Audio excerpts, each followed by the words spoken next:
firman pengajaran-Mu. Haleluya. Amin.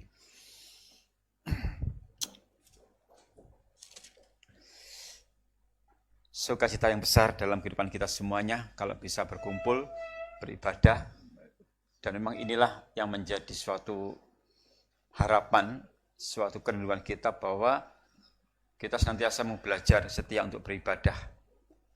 Karena ibadah pun merupakan perintah dari Allah yang harus kita taati, dan setiap janji firman Allah itu juga pasti akan ditepati.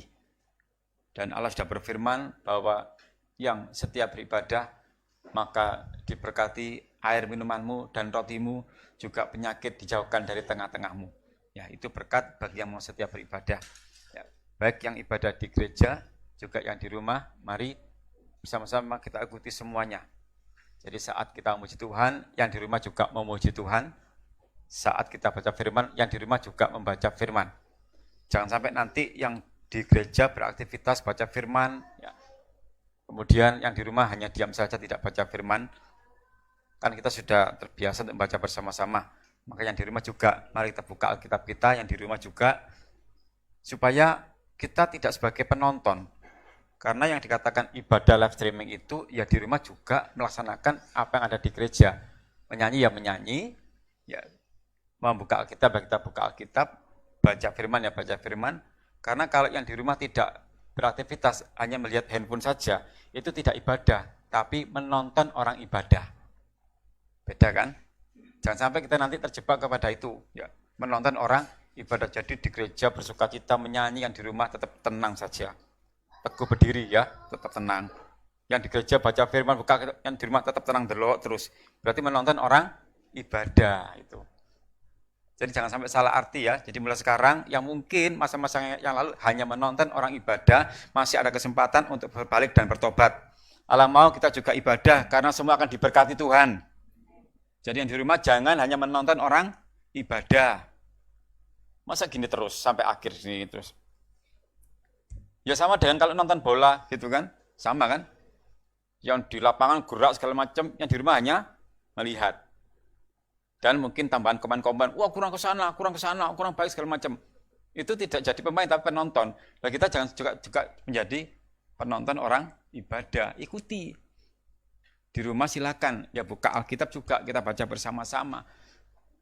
Supaya yang di gereja diberkati, yang di rumah juga diberkati Tuhan. Mau berkat Tuhan? Ibadahlah dengan sungguh-sungguh. Ya. Jangan jadi penonton. Wah, berarti selama ini aku salah. Tidak apa-apa. Ada pengakuan, ada pengampunan. Daripada tidak ngaku, nah itu kita ubah ya. Jadi Tuhan masih sabar. Yesus belum datang kembali yang kedua kali untuk memberikan kesempatan kepada kita yang dulunya suka menonton orang ibadah, sekarang jadi beribadah. Itu. Tidak apa-apa kok. Yang penting ada pengakuan, ada pengampunan, dan mari kita hidup di dalam satu ibadah yang sungguh-sungguh.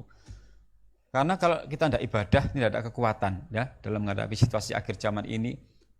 Kalau kita tidak ibadah, nanti ada banyak hal yang terjadi dalam kehidupan kita, ada gangguan, ada segala macam derita. Nanti jatuhnya kita akan lemah, iman lemah. Dan nanti pada endingnya, pada akhirnya menyalahkan orang lain, yang lebih parah lagi menyalahkan Tuhan. Kenapa kok ikut Yesus kok menderita seperti ini? Ya karena imannya nggak bertumbuh. Karena tidak mau dengar firman, tidak mau berdoa, tidak mau ibadah. Ayub itu pada zamannya dikenal sebagai orang yang benar dan saleh. Dia tekun. Dan kita sudah tahu semuanya ya bagaimana kisah Ayub. Bahkan sejak sekolah minggu sudah diajarkan Ayub itu. Sudah tahu kan Ayub? Halo. Yang di gereja? Halo. Angkat tangannya. Halo. Ya puji Tuhan ya. Iya, sudah mulai alum ya. Apa kena lagu-lagu Jawa tadi? Nggak ngerti aku gitu. Just masih nggak ngerti, ikuti saja, nggak apa-apa. Kita kan sekali-sekali ya kan, sekali-sekali. Kalau di ibadah wanita berkali-kali, ibadah untuk lagu Jawa berkali-kali. Kalau di ibadah umum ini memang baru kali ini. Kalau campuran sering, tapi full untuk lagu-lagu Jawa, ya baru kali ini. Ini kan sekali-sekali gitu. Tak ngerti. Tak apa-apa tak ngerti. Pokoknya nyanyi aja gitu kan. Enggak apa-apa. Saya juga bahasanya semua juga enggak paham kok. Karena ada bahasa-bahasa yang terlalu dalam ya. Tapi ya saya ikuti saja, enggak apa-apa. Yang penting kan ada teksnya, ya meskipun teksnya tadi agak kacau-kacau sedikit lah, mungkin bingung ya, enggak apa-apa. Karena pemanggalan kalimatnya keliru juga ya. Ya enggak apa-apa, nanti diperbaiki lagi. Memang bahasa Jawa ya seperti itu ya. Ada nanti intonasinya bagaimana, kadang hurufnya A dibaca O gitu kan. Nah itu. Enggak apa-apa, kita belajar. Toh semuanya untuk memuji nama Tuhan. Jadi yang enggak ngerti, bahkan BL-nya juga kurang paham, enggak apa-apa. Tetap semangat saja, enggak apa-apa. Ya, ikuti saja ya gitu. Toh semuanya untuk kemuliaan nama Tuhan, kita memuji Tuhan ya. Nah, pada pagi hari ini menjelang siang dan agak mendung ini ya. Hati kita jangan mendung, mata jangan mendung. Amin. Mata jangan mendung, amin. Ya. Gitu ya. Belum baca ayat mata mendung bahaya ya. Ya. Enggak Om, saya merenungkan firman. Belum direnungkan, nanti kalau sudah selesai baru direnungkan. Belum disampaikan kok direnungkan kan keliru. Direnungkan itu setelah menerima baru direnungkan. Jangan dibalik, tak renungkan dulu Om. Firmannya apa? Pokoknya tak renungkan, keliru ya. Gitu. Jadi jangan disi gitu. Jadi ada aturannya, dengar dulu baru direnungkan. Puji Tuhan. Yuk kita baca ya. Ayub pasal 1 ayat yang ke-1.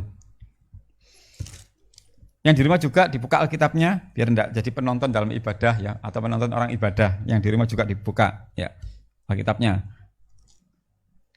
Nanti kalau enggak ikut ibadah ya enggak apa-apa, nanti bisa lihat tayangan ulangnya ya.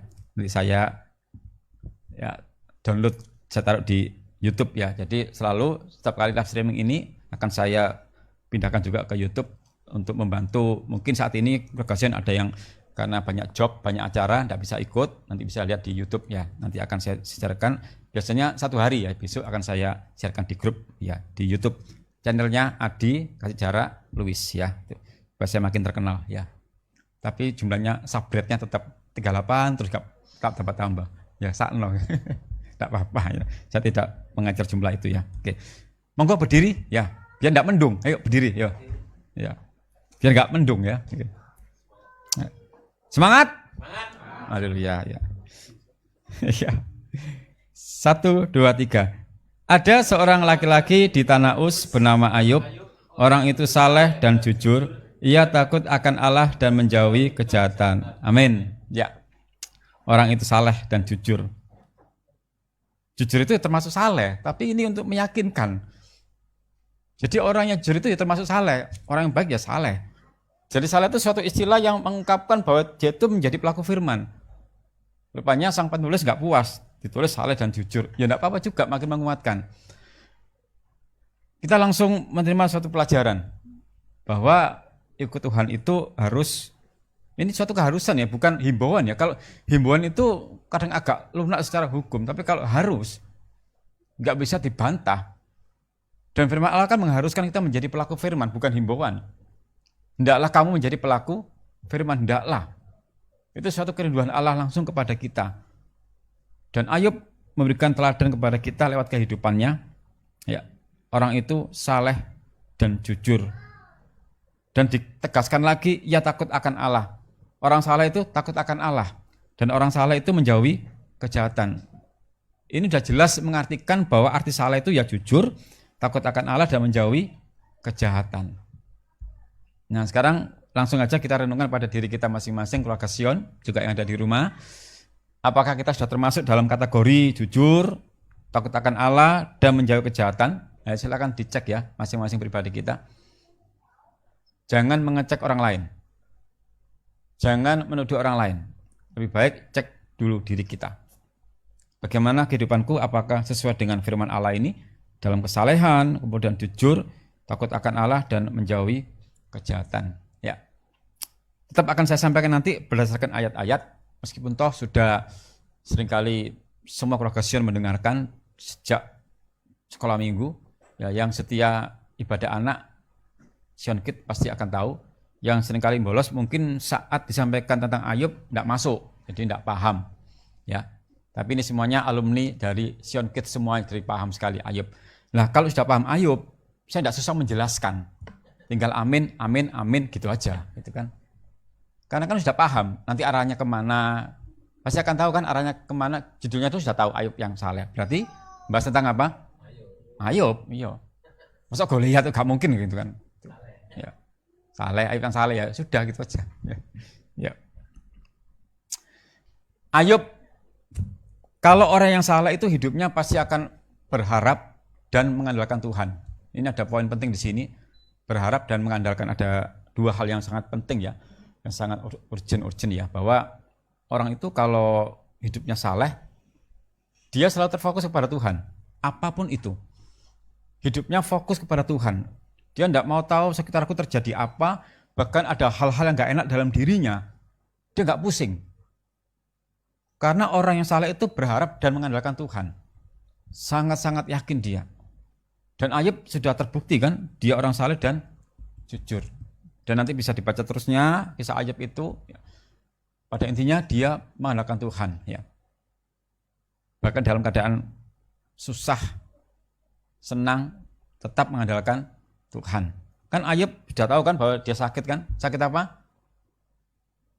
Sakit apa Ayub? Nah, tapi dia nggak sakit hati loh ya. Ini spesial loh, coba.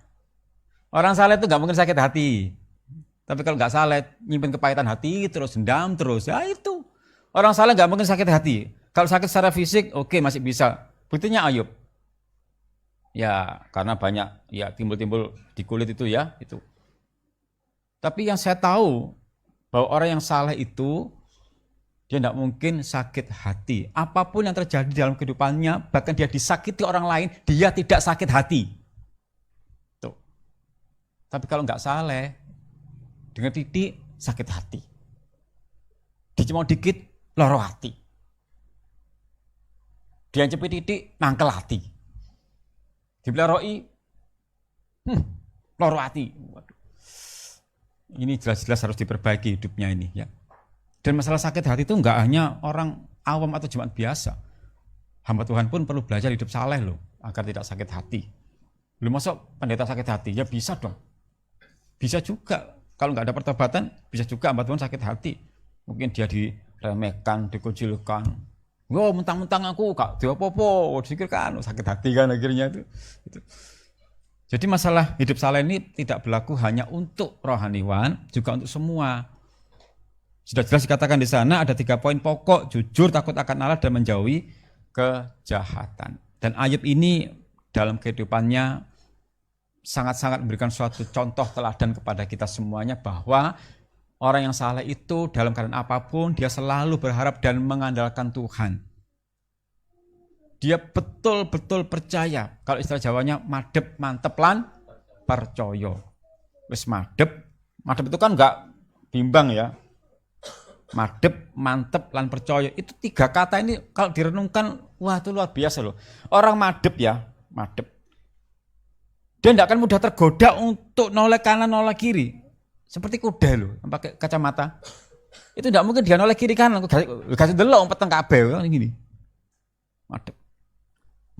Saya jadi berpikir kalau saya dengar firman mau pakai kacamata kuda begini. Jadi fokus delok nang pendetone terus enggak delok ngene. Ya.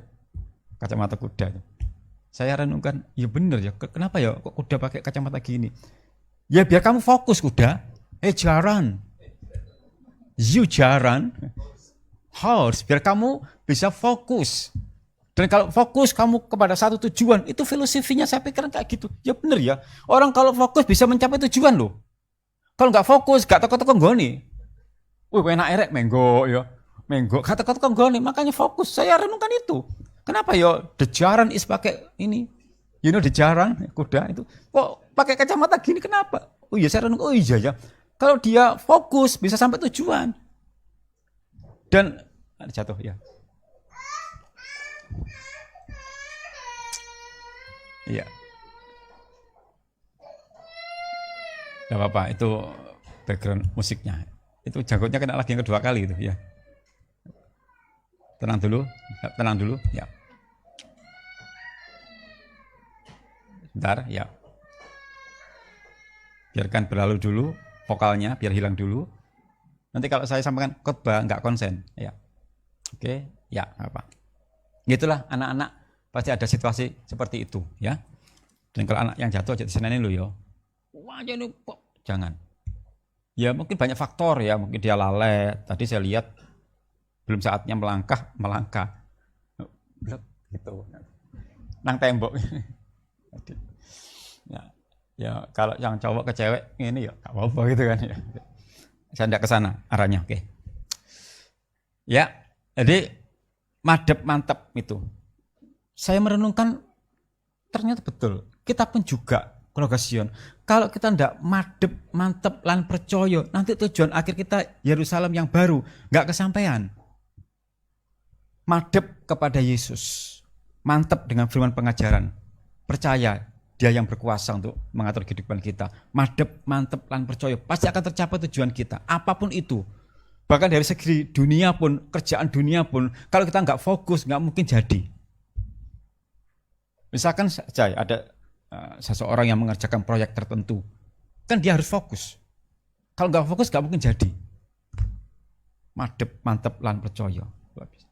Dan Ayub ini juga. Dia madep, mantep, lan percaya. Sehingga waktu dia banyak menderita berbagai macam sampai ya sahabatnya mengatakan, sudahlah, tidak, aku tetap kepada Tuhan. Ini memberikan suatu kekuatan iman kepada kita. Bagi kehidupan yang madep, mantep, lan percaya itu pasti akan dilindungi Tuhan, pasti akan disertai Tuhan, nggak mungkin ditinggalkan. Ya mari keluarga Sion di akhir zaman ini kita makin dekat sama Tuhan Yesus, kita makin madep, mantep, lan percaya. Percayalah, Dia luar biasa dalam kehidupan kita, ya. Haleluya. Apakah yang membuat Ayub diberkati begitu banyak? Ya, 2 kali lipat ya, lebih dari yang sudah-sudah. Itu ada sebabnya pasti. Pasal 2 ayat ketiga, ya kita baca dulu. Ayub 2 ayat yang ketiga. Ya. Kita baca ya, 1, 2, 3. Firman Tuhan kepada iblis, apakah engkau memperhatikan hambaku Ayub? Sebab tiada seorang pun di bumi seperti dia yang demikian saleh dan jujur, yang takut akan Allah dan menjauhi kejahatan. Ia tetap tekun dalam kesalehannya, meskipun engkau telah membujuk aku melawan dia untuk mencelakakannya tanpa alasan.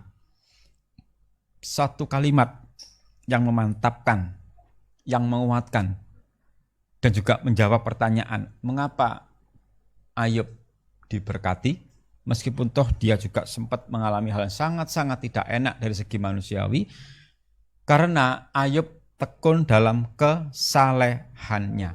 Tekun dalam kesalehannya. Artinya orang yang saleh pun perlu ketekunan. Jadi saleh saja nggak cukup, perlu tekun. Orang baik itu juga perlu ketekunan. Orang yang menjauh kejahatan juga perlu ketekunan. Kalau nggak tekun, nanti nggak bisa madep, mantep, lan percaya. Tekun itu utun, setia. Tak tekuni aku tekun itu loh. Orang baik pun perlu menekuni kebaikannya. Karena kalau nggak ditekuni, nanti dia berubah jadi nggak baik. Tuh. Jadi tekun dalam kesalehannya. Nah, kita pelajari 2 kata ini dari Ayub. Tekun dalam kesalehannya. Nah, sekarang apa makna tekun? Tabah dalam keadaan apapun yang dialami dan dia tidak kehilangan percaya kepada Tuhan. Itu orang yang tekun. Jadi kalau mengalami hal-hal yang sangat-sangat tidak enak yang di luar pola pikir kita, di luar akal pikiran kita, di luar secara manusiawi kita, kok seperti ini ya Tuhan kehidupanku, kok seperti ini? Tetap orang yang tekun itu tidak akan kehilangan percaya kepada Tuhan. Dan Ayub ini, ya kita semua kan sudah tahu bagaimana deritanya itu, habis-habisan lah. Itu pun karena setan, iblis mengganggu dia. Dan itu pun karena kebaikannya, iblis minta izin dulu. Saking salehnya Ayub, sampai iblis pun mau ganggu, minta izin kepada Tuhan. Berarti orang yang salah itu dilindungi oleh Tuhan.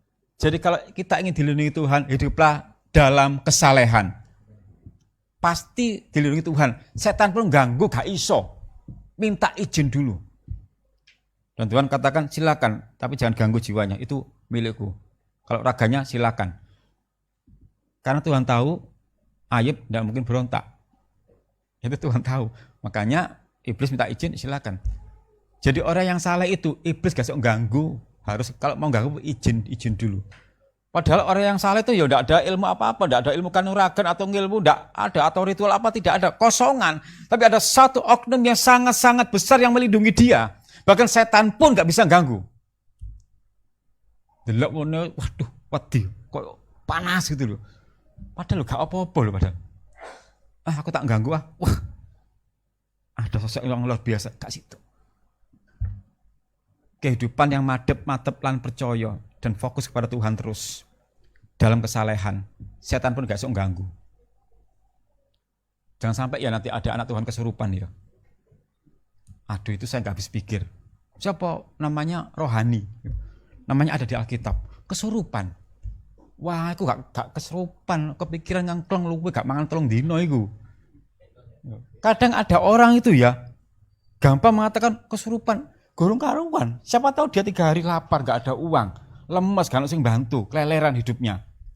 Siapa? Oh, kesurupan, belum tentu. Siapa nanti tagihan lagi gak nyahur, kesurupan deh, ngkleng loh itu.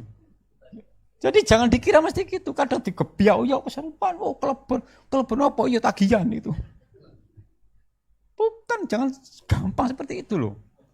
Kok ada kejut, oh kesurupan, gurung karuan, paling ngkleng ditinggal pacare, udah gak kuat. Ngono kan? Itu. Kamu udah geblak, wow, kesurupan enggak. Mari patah hati, dia broken heart, ditinggal. Pacaran 5 tahun ditinggal, dia nikah, dia diundang. Oh, stres geblak dia nanggone wedding. Kesurupan. Cek gampangnya gitu loh ya. Makanya. Jangan ya. Tapi orang yang salah itu dia akan tetap meskipun ada banyak masalah dalam hidupnya, dia percaya Tuhan luar biasa dan dia tekun. Enggak mudah terganggu. Ya, kemudian yang saleh. Saleh itu menjalankan perintahnya secara sungguh-sungguh. Perhatikan kata-kata sungguh-sungguh. Karena ada umat Allah yang praktek firman itu separuh-separuh, setengah-setengah. Enggak konsisten. Ya, sehari 2 hari jadi pelaku firman, berbulan-bulan tidak. Itu enggak konsisten.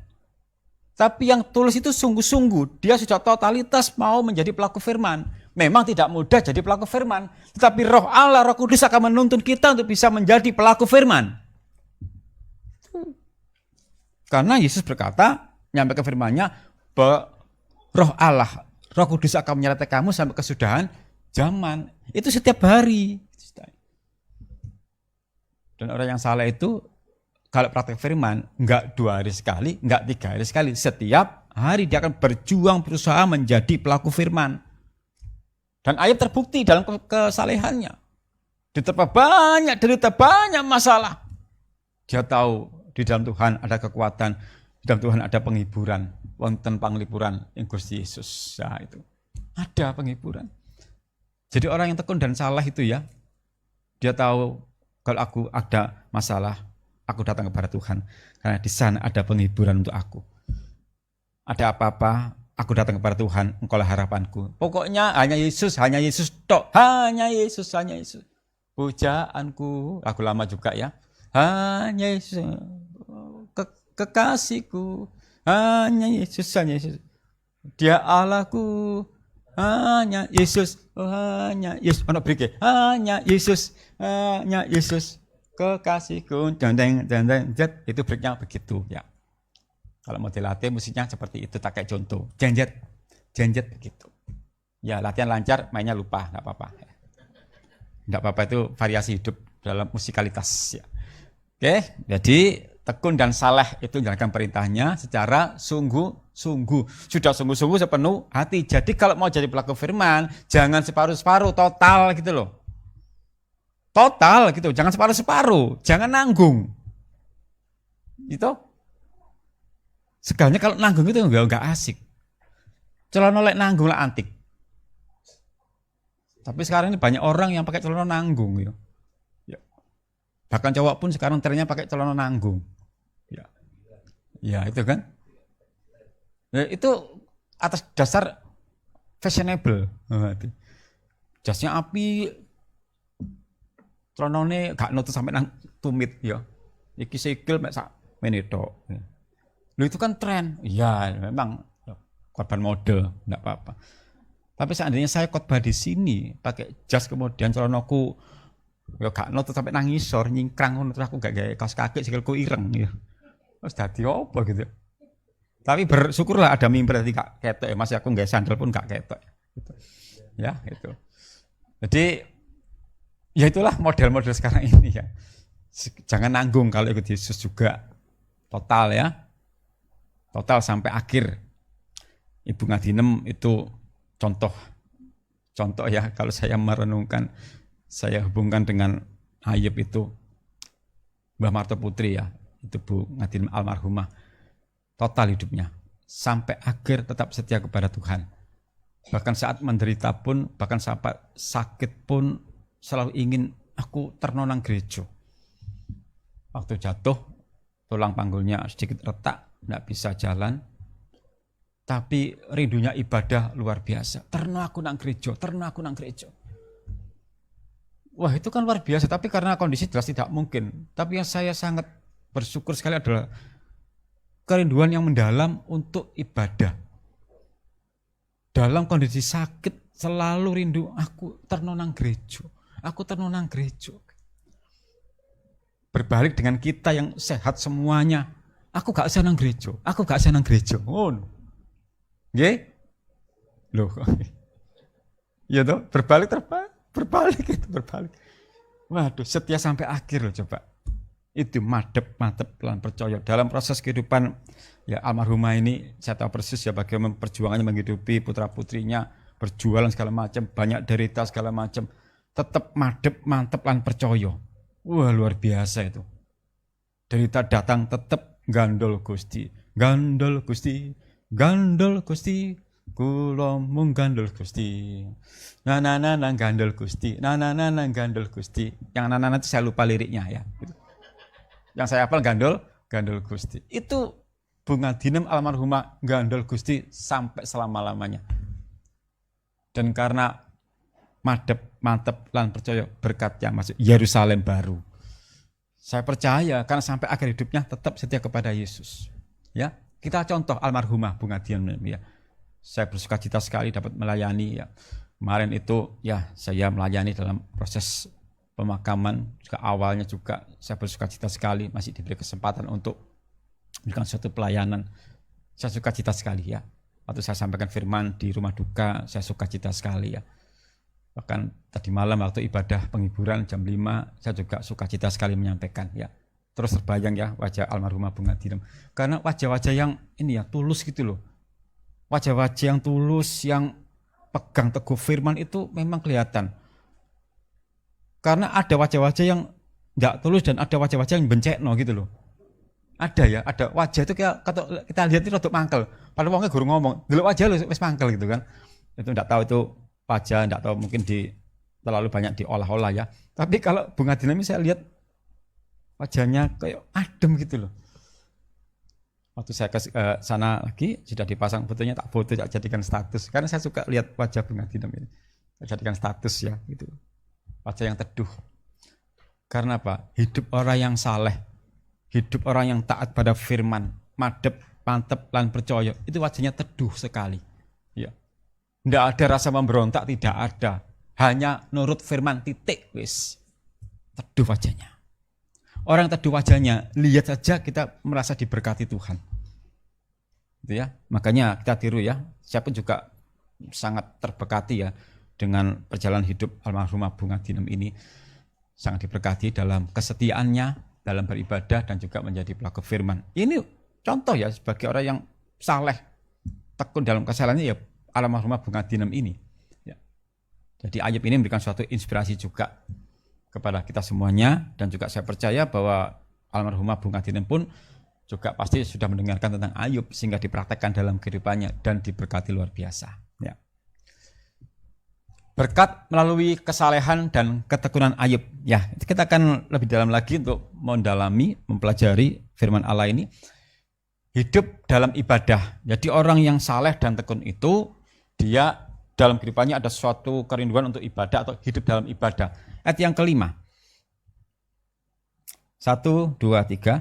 Setiap kali apabila hari-hari pesta telah berlalu, Ayub memanggil mereka dan menguduskan mereka. Keesokan harinya, pagi-pagi bangunlah Ayub, lalu mempersembahkan korban bakaran sebanyak jumlah mereka sekalian. Sebab pikirnya, mungkin anak-anakku sudah berbuat dosa dan telah mengutuki Allah di dalam hati. Demikianlah dilakukan Ayub senantiasa. Puji Tuhan. Ayub mempersembahkan korban bakaran. Dia hidup dalam suasana ibadah. Orang yang tekun dan saleh itu selalu juga tekun dalam ibadahnya dan tekun dalam membangun ibadah bersama Tuhan. Dan sikap Ayub sebagai bapak ini sangat baik dicontoh untuk semua kaum pria Sion. Kaum bapak perlu mencontoh sikap Ayub ini. Tekun berdoa dan mendoakan. Mereka di sini adalah anak-anaknya. Siapa tahu anakku berbuat dosa di luar, aku tak berdoa buat mereka supaya ada pengampunan. Bapak yang baik tekun mendoakan anak-anaknya. Karena apa? Kita sebagai orang tua tidak bisa terus ngecek anak langsung setiap harinya. Mereka pergi kemana juga paling ya izinnya ke rumah teman segala macam. Tapi kan di luar kita nggak tahu. Nah, sebagai bapak yang baik harus tekun selalu mendoakan anak-anaknya. Kita tiru Ayub ini, saya pun juga mencontoh. Dan saya juga selalu mendoakan anak-anak saya. Siapa tahu dalam sikapnya ada yang tidak baik, ya saya bawa dalam doa. Siapa tahu dalam perkataannya menyakiti hati orang atau menyakiti teman-temannya, saya doakan. Kaum bapak semuanya doakan anak-anak kita ya. Kaum pria Sion, kaum bapak, selalu mendoakan. Setiap pagi doakan anak-anak. Bangun pagi, Tuhan, kuserahkan anakku kepadamu. Bimbing kehidupannya Tuhan. Jika mereka bersalah, saya mohon ampun kepadamu Tuhan. Itu bapak yang baik. Ya mungkin melihat anaknya cik ngorok, ngengkler. Tuhan, anakku pimpin selalu. Dan dia ngoroknya banter Tuhan. Gitu. Ya mungkin dia banyak job sehingga tidurnya malam-malam ya. Jadi nggak sempat bangun ya. Bapak yang baik selalu mendoakan. Kontak terus.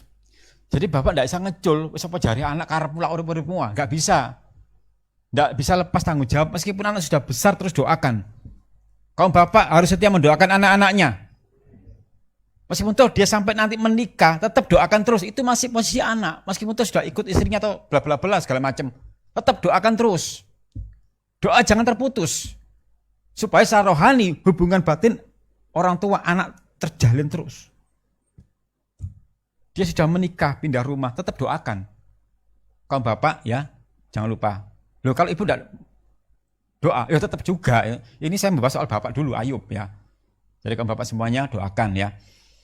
Kaum bapak suka mendoakan anak-anaknya ya. Bapak-bapak, ojo mendung ta. Halo yang mendung, semangat. Mereka. Nah, mendung ya. Semendung hatiku saat ini. Ya. Haleluya. Ini untuk kaum bapak. Jadi kaum bapak punya tugas mendoakan anak-anaknya. Nah, piye tak dongano anakku ya ampun, kudu tak putus saya. Iku anakmu. Lha tingkai kok ngono tak perkes tak peluntir. Iku anakmu iku. Apalagi anak laki-laki milik pusaka Tuhan lho. Ojo macem-macem. Kualat sampean nanti. Wis anakmu aku kaya apa iku milik pusaka Tuhan, tugas orang tua mendoakan. Lah sing wedok ya dongane pisan kok iri, kok gondo ya. Padha ae. Dadi tugas orang tua mendoakan. Ayub hidup dalam ibadahnya. Bapak yang tekun, bapak yang saleh itu, ya tekun dan saleh, selalu mendoakan untuk anak-anaknya. Selalu hidup dalam ibadah terus ya. Membangun kedekatan dengan Allah.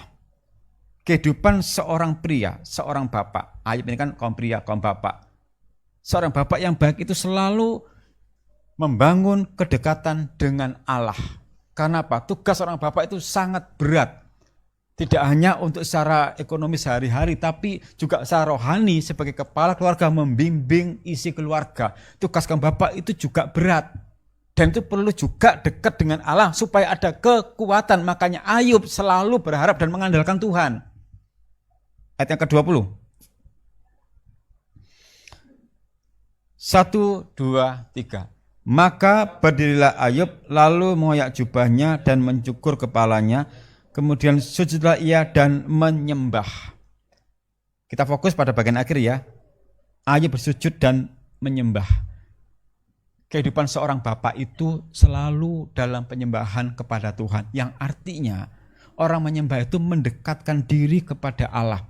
Dan siapa yang mendekat kepada Allah, maka Allah juga mendekat. Yakobus 4 ayat 8. Ayub ini dibatasi dulu, kita ke Yakobus dulu. Ayub 4 ayat yang ke-8 ya. Maaf, Yakobus 4 ayat 8 ya. Yakobus 4 ayat 8 ya.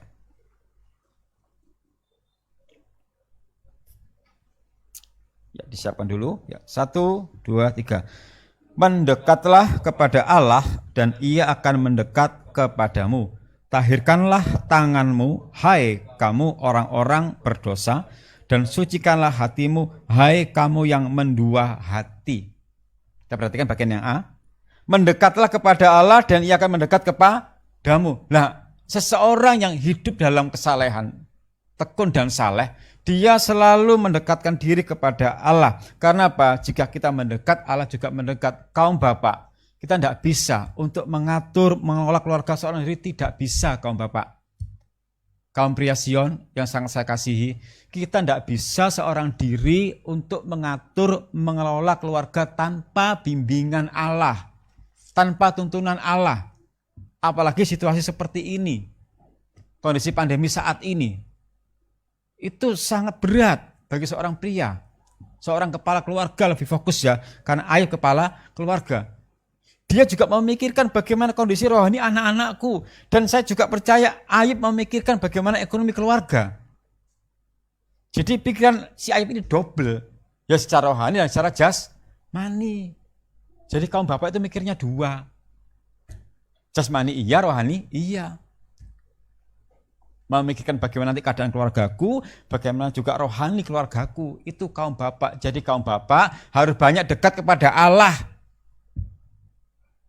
Terutama perhatikan kalau ada jam-jam ibadah, setia datang ibadah, kesempatan untuk kita dekat kepada Allah. Ya. Nah, kalau bekerja, ya kecuali kalau bekerja nggak bisa ditinggalkan, ya silakan. Ya. Tapi jika ada kesempatan, mari dekatkan diri kepada Allah. Nggak bisa seorang diri nanggung diri, nggak bisa. Ya, kalau ada pekerjaan yang nggak bisa ditinggalkan, oke lah. Ya. Tapi kalau dengan sengaja meninggalkan jam-jam ibadah, itu rugi besar. Rugi besar. Karena Ayub pun dia selalu setia untuk mendekatkan diri kepada Allah. Karena apa? Dia punya tanggungan yang sangat berat. Menjaga secara jasmani juga rohani. Saya pun juga kalau tanpa Allah menyertai, ya jelas tidak mungkin lah saya. Saya juga memikirkan banyak hal. Secara jasmani juga mengajar di SMP Pegri. Dan besok juga mulai ngajar di mahasiswa sekolah Alkitab, besok saya mulai ngajar sore, mikir ke sana. Belum nanti mikir anak-anak, Pak, liburan nggak jalan-jalan gitu, nah gitu kan. Mikir gitu kan, ya opo gitu kan. Gitu. Belum nanti yang lainnya mikir jemaat, mikir pelayanan, mikir kebangkalan. Nah kalau saya sendirian ya jelas gak mampu, ini gak cukup ini. Makanya setiap hari saya selalu mendekat diri kepada Allah. Itu pikiran saya. Jadi dikiranya kalau ada orang yang tidak tahu, wih, Pak Luis ini tenang ya, nyantai hidupnya ya, kayak kerjaan. Oh, karena kerjaan. Kerjaku Senin sampai Minggu gitu. Saya kalau ada teman, wah enak ya, libur ya, Sabtu Minggu.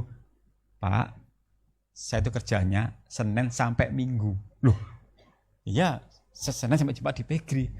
Lah Sabtu Minggu ngurusi gereja, belum yang lain. Oh iya.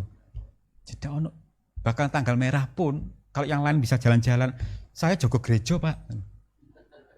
Loh iya tuh, hari libur kan bisa refreshing tuh. Aku ya jaga gereja. Wis mati urip nang kene pokoke wis jaga. Ya, makanya. Jadi kalau ada orang mengira tak beritahu, kerjaku itu Senin sampai Minggu, gak leren. Loh. Iya. Oh iya itu. Nah kalau demikian, kalau saya tidak dekat kepada Allah, terus ya apa ini? Panas ini, waduh. Saya kemarin sempat agak sedikit pusing ya, karena banyak mikir. Kemarin sempat pusing ya kemarin. ibadah sore kemarin saya sempat ada sedikit kolaps. Iya, sedikit kolaps. Karena ya pelayanan ya, belum lagi saya pulang persiapan segala macam. Pulang dari makam itu jam berapa ya? Jam 2 lah, jam 2:30 sampai rumah. Saya harus persiapan untuk ibadah sore. Wih, kok dikejar waktu terus gitu. Waduh. Ya saya harus tanya, Om, mana kok ini? Istirahat. Aku persiapan Gunung Sinau loh. Jadi mereka pulang istirahat, saya buka Bible, laptop, belajar. Langsung konser Sabtu jam 5. Waktu terus bekerja. Jadi kemarin hari Sabtu itu sebelum ibadah saya sempat ya ini pusing. Dan juga sempat ini keluar 2 kali. Itu loh ya. 2 kali. Itu jam 5 kurang 1/4.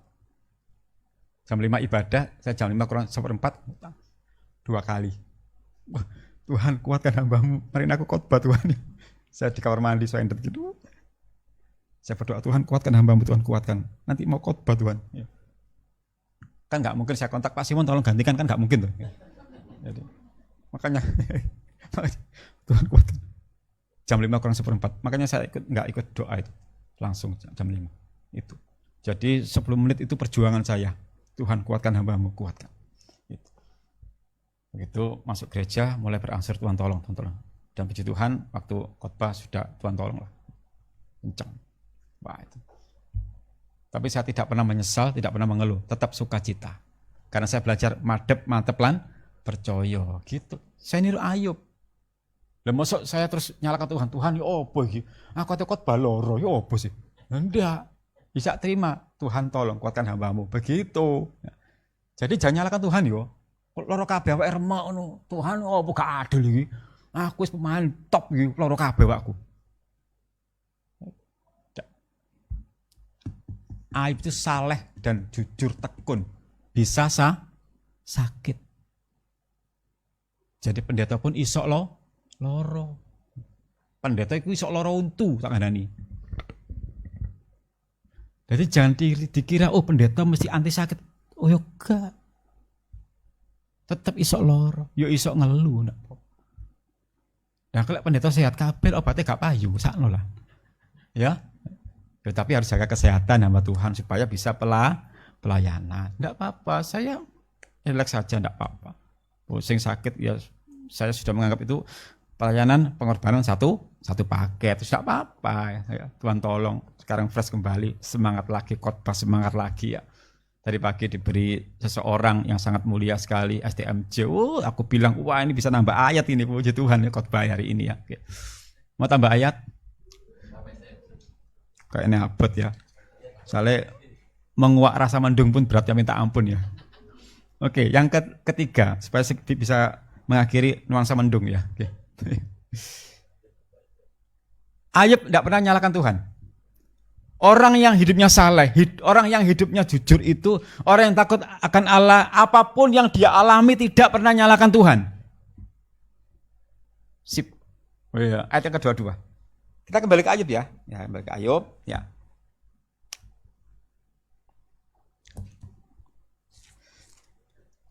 Ayat 1, ayat yang ke-22 ya. Tetap kita fokuskan di ayat yang ke-1 ya. Ya. Ayat 22 ya.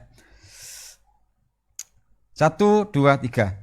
Dalam kesemuanya itu Ayub tidak berbuat dosa dan tidak menuduh Allah berbuat yang kurang patut. Dalam deritanya setiap orang yang saleh dan tekun dalam kesalehannya, dia dalam keadaan apapun juga, dalam keadaan menderita sekalipun, tidak pernah menyalahkan Tuhan. Tidak pernah. Menderita sampai titik nol sekalipun tidak pernah menyalahkan Tuhan. Ayub ente-entean loh itu. Amblas semua, ente-entean pokoknya sudah. Tapi dia tidak pernah menyalahkan Tuhan. Tapi dia selalu memuji Tuhan. Itu loh orang yang saleh dan tekun dalam kesalehan itu, dalam deritanya pun dia memuji Tuhan. Ayat 21.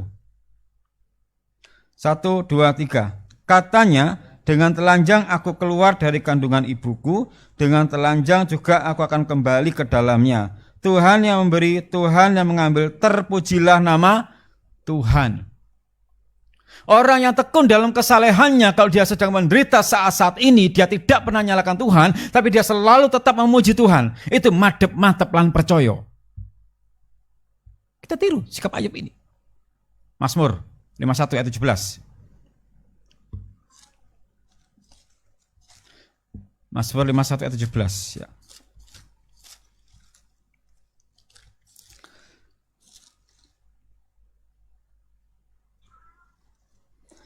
Mazmur 51 ayat 17, kita baca ya. 1, 2, 3. Ya Tuhan, bukalah bibirku, supaya mulutku memberitakan puji-pujian kepadamu. Bukalah bibirku, supaya mulutku memberitakan puji-pujian. Dalam keadaan menderita pun, kalau kita percaya Tuhan itu ajaib, ya kita minta, ya Tuhan, bukalah bibirku, supaya aku bisa memuji Engkau, memberitakan pujian kepadamu. Jadi orang yang hidup dalam kesalehan, tekun dalam kesalehan itu, dalam keadaan apapun juga, suka maupun duka, dia tetap memuji Tuhan. Karena itulah ada kuasa di dalam pujian. Orang yang lemah pun, kalau dia memuji dengan sungguh-sungguh, sanggup dikuatkan oleh kuasa dalam pujian. Ibrani 13 ayat 15. Yang ayat ini dibatasi dulu, bentar ya, saya tak batasi dulu, karena saya juga belum membatasi ini ya. Oke, sekarang kita ke Ibrani 13 ayat 15 ya. Ibrani 13 ayat ke-15 ya. Ya, dipersiapkan ya. Ya. Ibrani 13 ayat 15 kita baca 1, 2, 3. Sebab itu marilah kita oleh Dia senantiasa mempersembahkan korban syukur kepada Allah, yaitu ucapan bibir yang memuliakan nama-Nya. Keluarga Sion, kalau ingin tetap kuat dalam kehidupan kita menghadapi segala sesuatu, jangan lupa memuji Tuhan. Terserah bagaimanapun caranya, silakan ya. Bisa mungkin juga, kan sekarang sudah teknologi canggih ya, bisa lewat YouTube atau MP3 atau MP4, ya, banyak hal lah bisa terjadi. Mungkin ada aplikasi yang lain juga banyak disetel juga. Banyak cara kok. Yang penting jangan lupa memuji Tuhan. Atau juga kalau nggak punya aplikasi yang seperti itu, juga dalam hati bisa memuji Tuhan. Yo istilahnya rengeng-rengeng, mungkin saat setrika nyanyi ya. Ja buat Tuhan, begitu nyanyi, masak nyanyi ya. Itu. Kemudian saat banyak ujian hidup nyanyi bertahan dan kuatlah gitu. Saat patah hati bertahan dan kuatlah gitu. Supaya kuat ya gitu. Lagi susah wonten panglipuran ing Gusti Yesus. Nah. Kemudian menghadapi keadaan dunia yang semakin kacau, biar enggak stres, eling lan waspada. Jaga tewis peteng duprak-duprak jos. Nah, gitu. Ono jose kayak ono gitu. Ya, banyak pujian yang bisa mewakili keadaan kita. Pilih saja. Mungkin kita butuh kemurahan Allah, ya. Kau hiasi kehidupanku. Wah, itu banyak hal bisa dilakukan. Banyak lirik yang bisa memberkati kita. Nyanyikan itu. Mungkin pagi hari di sela kesibukan, ya berbenah-benah rumah, ya disetel pelan-pelan, ya. Supaya pagi semangat. Ya mungkin lagu rohani yang agak-agak koplo-koplo gitu ya, enggak apa-apa, dangdutan gitu, enggak apa-apa itu. Pagi-pagi hujan-hujan lagunya slow tambah turu gitu kan. Kan sekarang ini pagi-pagi sering hujan ya gitu. Tapi mari kita memuji Tuhan ya. Memuji Tuhan itu sangat indah sekali ya. Puji Tuhan ya. Oke. Jadi Ayub ini dalam deritanya tidak menyalahkan Tuhan, tapi dia justru memuji Tuhan.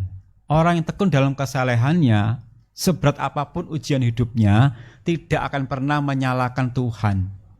Tidak akan pernah.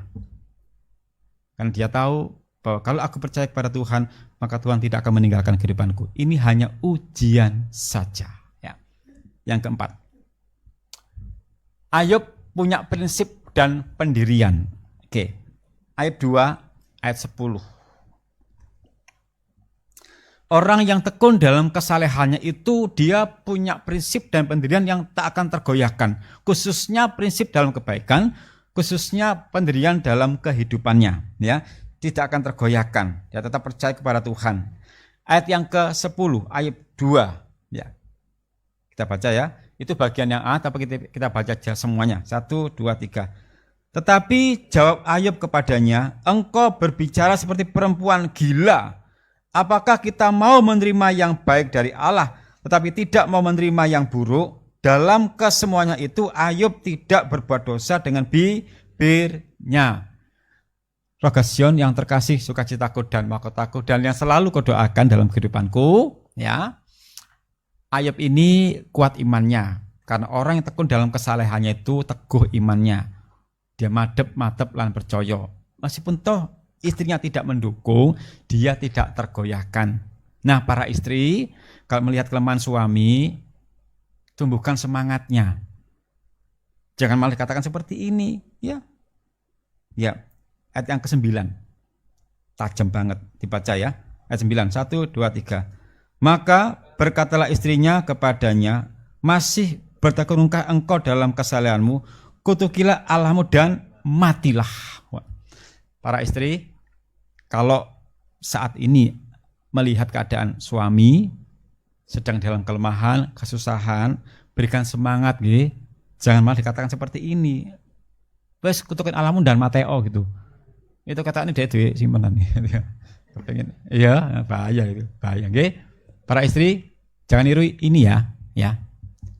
Kalau suami dalam kelemahan, mungkin pekerjaannya terganggu, dalam pergumulan dalam pekerjaannya, bangkitkan semangat. Atau juga suami dalam keadaan sakit, seperti Ayub kan sakit ya.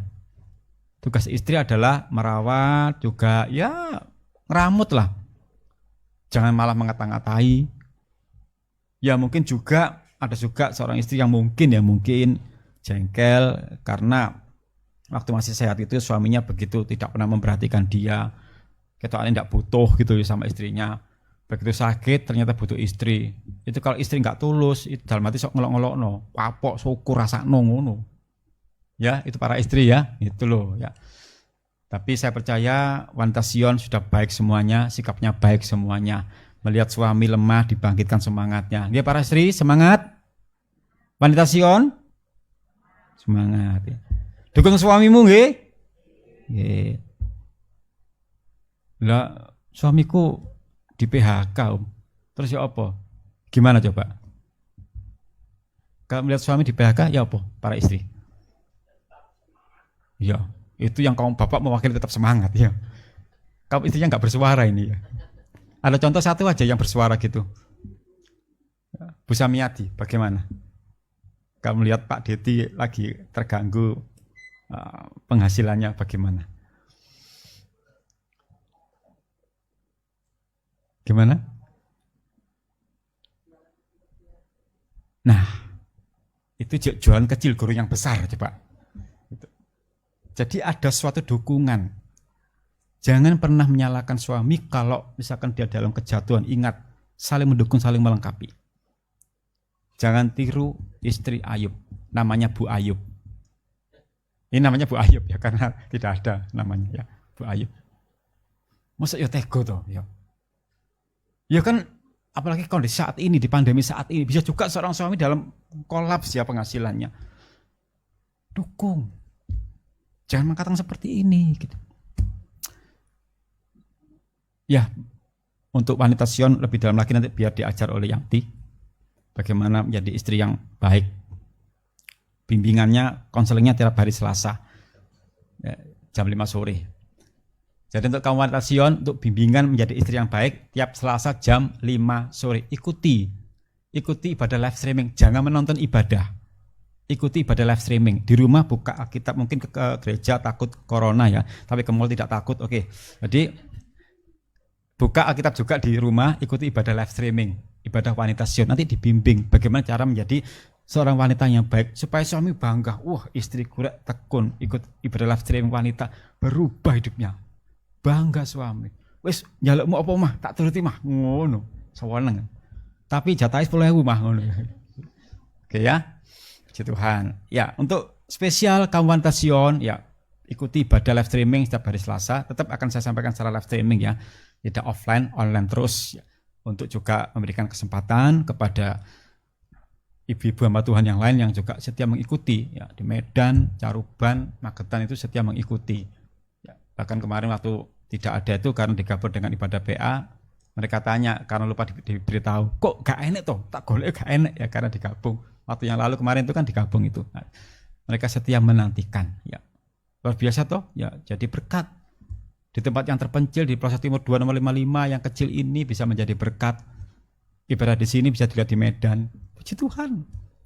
Kan nggak mungkin kita ibadah pindah ke sana, cukup dari sini kan. Nah itu jadi berkat juga. Taruban, Magetan selalu ikut, bahkan dinanti-nantikan. Itu setia mengikuti, menjadi berkat gitu. Kalau wanita menjadi berkat, pasti suami juga makin diberkati Tuhan. Gitu. Oke, para wanita setia ibadah. Ya. Kolose 1 ayat 23. Ya.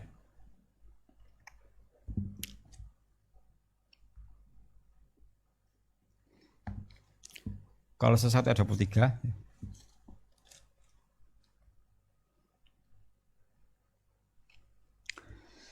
Ini tentang keteguhan Ayub ya. Dia tidak tergoyahkan dengan ucapan istrinya yang begitu menohok ya. Tidak menjadi berkat ya ucapannya. Kita baca 1, 2, 3. Sebab itu kamu harus bertekun dalam iman, tetap teguh dan tidak bergoncang, dan jangan mau digeser dari pengharapan Injil yang telah kamu dengar dan yang telah dikabarkan di seluruh alam di bawah langit, dan yang aku ini Paulus telah menjadi pelayannya. Amin. Sebab itu kamu harus bertekun dalam iman, tetap teguh dan tidak bergoncang. Bertekun, teguh dan tidak bergoncang. Ini satu kesatuan yang menunjukkan ketekunan dalam kesalehan. Jadi Ayub ini karena kesalehan dalam ketekunannya, dia teguh dalam iman, dia enggak tergoyahkan, dia kuat dan tidak bergoncang. Meskipun toh istrinya mengatakan yang tidak baik, Ayub tidak bergeming, dia tetap kepada pendirian. Sehingga terucaplah kalimat yang di Ayub 2 tadi itu, ya, ayat yang ke-10 ya saya bacakan ulang, ya. Bagian yang B, apakah kita mau menerima yang baik dari Allah tetapi tidak mau menerima yang buruk? Ini ucapan yang penuh iman. Jadi Ayub ini karena ketekunan dalam kesalehannya, dia punya prinsip apapun yang diterima dalam hidupnya, apapun yang terjadi dalam hidupnya, dia percaya Tuhan itu baik. Kita pun juga bisa meniru sikap Ayub ini dalam keadaan apapun juga. Tuhan tetap baik, nggak mungkin tidak. Dulu, sekarang, sampai selamanya Tuhan tetap baik. Yang buat nggak baik itu diri kita, gitu loh. Tuhan nggak pernah mengecewakan kita, nggak pernah. Saya pun sampai sekarang ini nggak pernah dikecewakan Tuhan, malah Dia terlalu baik. Dan saya bingung gimana Tuhan balas kebaikanmu. Saya tuh bingung sekarang ini. Gimana Tuhan membalas kebaikanmu, gitu loh. Ya, saya melayani dengan sungguh-sungguh itu aja, wis. Jadi saya ini melayani dengan sungguh-sungguh ini bukan untuk mencari nama supaya diakui, tidak sama sekali. Saya melayani karena mau membalas kebaikan Tuhan, titik, itu aja, wes. Tak belani ke sana kemari segala macam lah untuk membalas kebaikan Tuhan. Ayub kata-katanya penuh iman. Apakah kamu hanya mau menerima yang baik saja terus yang jelek tidak? Nah, bagaimana keadaan kita selama ini?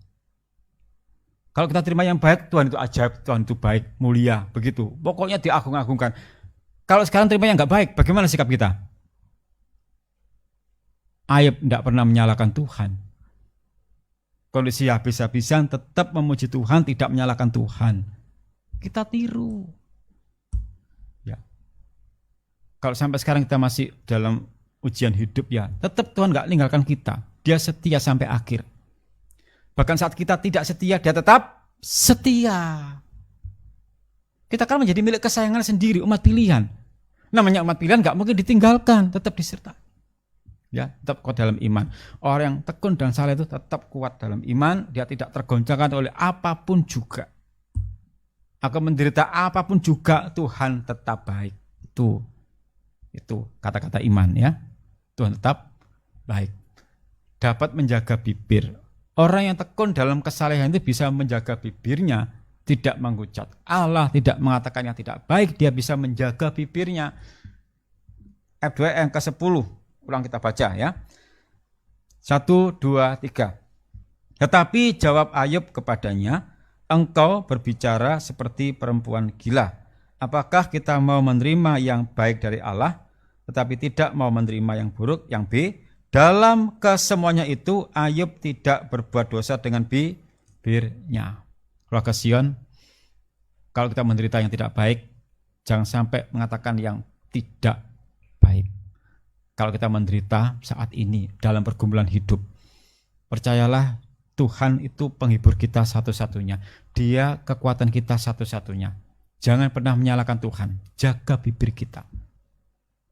Ayub berkata yang baik dia. Dia tidak pernah menyalahkan Tuhan. Dan selalu menjaga bibirnya agar selalu memuji Tuhan dalam keadaan apapun juga. Dalam derita sekalipun tetap Ayub memuji Tuhan. Terpujilah namamu Tuhan. Sehingga Ayub dalam hidupnya tidak kehilangan sukacita. Jadi ujian sukacita itu adalah saat kita menderita. Bisakah bersukacita? Kalau keadaan semua tersedia, keadaan semua nyaman, bisa gampang bersukacita. Tapi Ayub mengalami ujian hidup habis-habisan. Itu untuk menguji apakah tetap bersukacita. Nyatanya bisa. Dan dia katakan terpujilah nama Tuhan. Jadi kalau sekarang ini kita lagi dalam kolaps hidup kita ya, dalam penderitaan segala macam, itu ujian. Apakah kamu bisa bersukacita? Bukan hal yang mudah, tapi bisa dilakukan. Yang penting mantep lan percaya. Jadi orang yang tekun dalam kesalehannya tidak pernah kehilangan sukacita meskipun dia mengalami derita. Tetap bersukacita. Itu kekuatan. Dan orang yang bersukacita selalu bersyukur dalam segala perkara. Itu kekuatan kita. Filipi 4 ayat 4. Ya.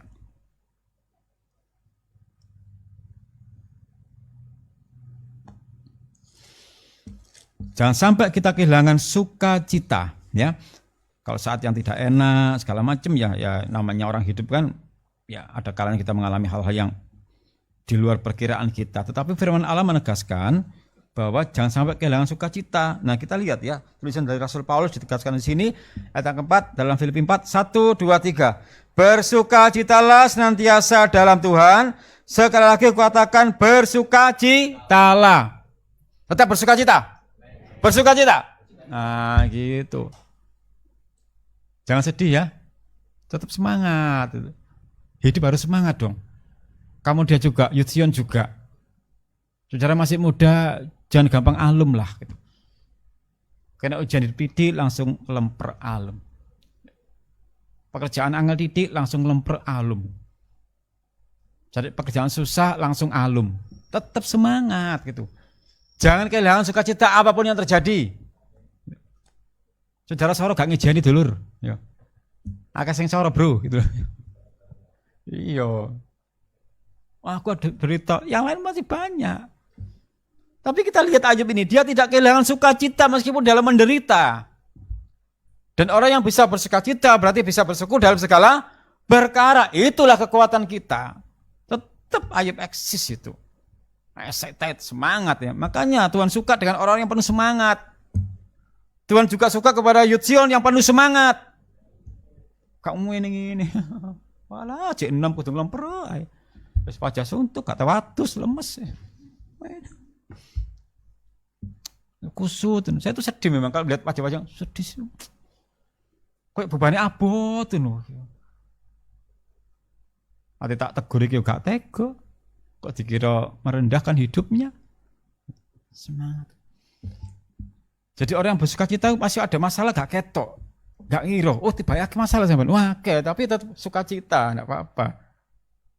Kadang ada orang yang suka dudukno, aku lu brut hidupku, brut soro aku.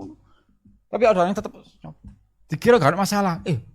Kok gak ada masalah? Gak ada masalah. Make masalahku. Tapi apa karena banyak masalah terus gak sukacita? Tidak. Dalam Tuhan tetap bersukacita. Itu semangat. Ya, saya aja belajar bersukacita selalu tiap hari sukacita tok di sini sembarang. Masa banyak ujian hidup, dia cuma segala macam tetap sukacita. Harapan akeh guru mari sukacita pokoknya. Ya toh, enggak mari-mari dhewe sapa sing nulung gitu kan. Jagakno jenenge iku ya. Ini banyak pekerjaan saya yang terbengkalai ini ya. Tapi tidak apa-apa, tetap diatur, tetap sukacita. Toh, tetap selesai juga. Gitu. Di depan sudah menanti banyak proyek ini. Wah, proyeknya harus saya kerjakan, saya bereskan. Tetap sukacita. Karena apa? Saya percaya Tuhan pasti menyertai. Ya, tirulah Ayub, mantep lan percaya dalam keadaan susah apapun juga, tetap di dalam Yesus. Ayub dalam keadaan susah dia tidak menalahkan Tuhan, tapi tetap dekat. Dan karena dia dekat maka Tuhan tetap mengasihi dia. Dijaga hidupnya, dipelihara hidupnya. Bahkan karena ketekunan dalam kesalehan, hidupnya langsung diberkati 2 kali lipat. Memang tujuan kita bukan masalah berkat, tapi kita mau belajar untuk teguh dalam iman. Ini penting sekali. Dalam menghadapi keadaan akhir zaman ini, kita perlu menjaga iman kita agar tidak goyah, agar nggak goyah. Dan supaya nggak goyah, harus setia, dekat sama Tuhan. Berdoa, baca firman agar kuat. Tetap teguh, semangat itu. Jangan alum, sukacita selalu. Ya, puji Tuhan. Ya. Ketekunan dan kesalehan menjadikan hidup berkenan berkat jasmani dan rohani. Semangat, tetap semangat. Ya, yang semangat diberkati Tuhan. Ya, sekarang firman Allah pada siang hari ini. Ya, Ayub memberikan suatu kekuatan kepada kita bahwa dalam keadaan yang buruk sekalipun, Ayub tetap bersemangat dalam hidupnya. Dia tidak kehilangan sukacita. Dia tetap memuji Tuhan. Karena dia percaya hanya Tuhanlah harapan satu-satunya. Dan luar biasanya maka Tuhan memberkati dia berkali lipat. Itu berkat yang luar biasa bagi sosok Ayub ini. Dan kita pun juga